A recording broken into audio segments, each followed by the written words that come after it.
کعبہ شریف یہ وہ جگہ ہے، یعنی 1000 بار کسی نے کعبہ دیکھا ہو یا کبھی بھی نہیں دیکھا، اور لاکھوں بار ویڈیو میں دیکھا اور تصویروں میں دیکھا ہو، لیکن جب فرسٹ ٹائم بندہ کعبے کے سامنے جاتا ہے نا، میں کہتا ہوں ختم ہے نا، جو اس کی کیفیت بنتی ہے وہ لفظوں میں بیان ہی نہیں ہو سکتی۔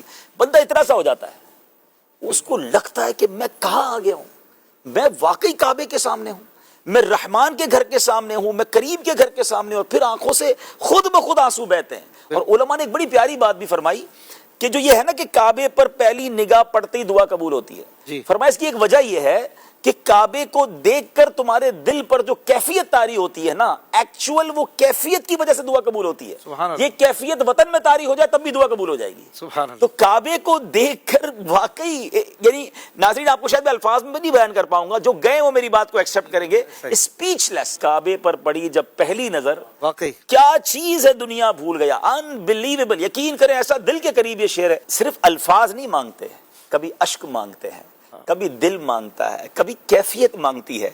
ارے ہماری ماں ہم جب بولتے نہیں تھے تو وہ رونے سے سمجھ جاتی تھی کہ پیٹ میں درد ہے یا کان میں درد ہے یا بھوک لگی ہے، تو وہ تو خالق کائنات ہے، آپ اس کے گھر کے سامنے کھڑے، نہ نکلے الفاظ، وہ ہماری کیفیت جانتا ہے کہ میرا بندہ کیا لینے آیا ہے، اس کی دل میں تمنا کیا ہے، اس کی پرابلم کیا ہے۔ بس کعبے کو دیکھتا رہے بندہ، کچھ زبان سے نہ بھی کہہ پایا تو کریم کے در پر آئے ہیں۔ مجھے بتائیں نا ناظرین، ہمارے اور آپ کے گھر پر کوئی آ جائے تو ہم کیا کہتے ہیں؟ یار گھر پہ آ گیا ہے، اب تو اس کا خیال رکھنا پڑے گا۔ مہمانوں کا کتنا ٹیک کیئر کرتے ہیں، تو جو کریم کے در پہنچ جائے اور پھر دکھی دل کے ساتھ پہنچے، تمنا لے کر پہنچے، تو نہیں آئے گا خالی۔ اس یقین سے جانا ہے مکہ پاک میں کہ اب اللہ کے گھر پہ جا رہا ہوں اور کریم کے در سے لے کر آؤں گا۔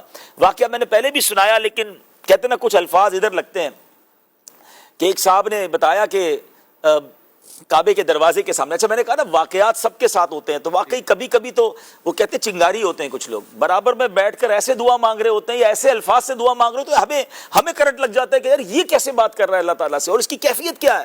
تو یہ ہمیں نہیں پتا ہوتا کہ آس پاس کون کس کیفیت میں اور کس مقام والا آیا ہوا ہے۔ تو ایک صاحب بتاتے ہیں کہ کعبہ شریف کے بالکل دروازے کے سامنے ایک بلوچ سردار تھا، اور وہ بلوچ سردار کیا کہتے ہیں، بلوچیوں کی اپنی ایک روایات ہیں، تو اس نے ایک جملہ کہا، کہتا یا اللہ ہمارے دروازے پر اگر کوئی دشمن بھی آ جائے نا تو ہم اس کو معاف کر دیتے ہیں۔ یا اللہ میں تیرا دشمن نہیں ہوں مگر تیرے دروازے پر آ گیا ہوں، گناہ گار ہوں مگر دشمن نہیں ہوں۔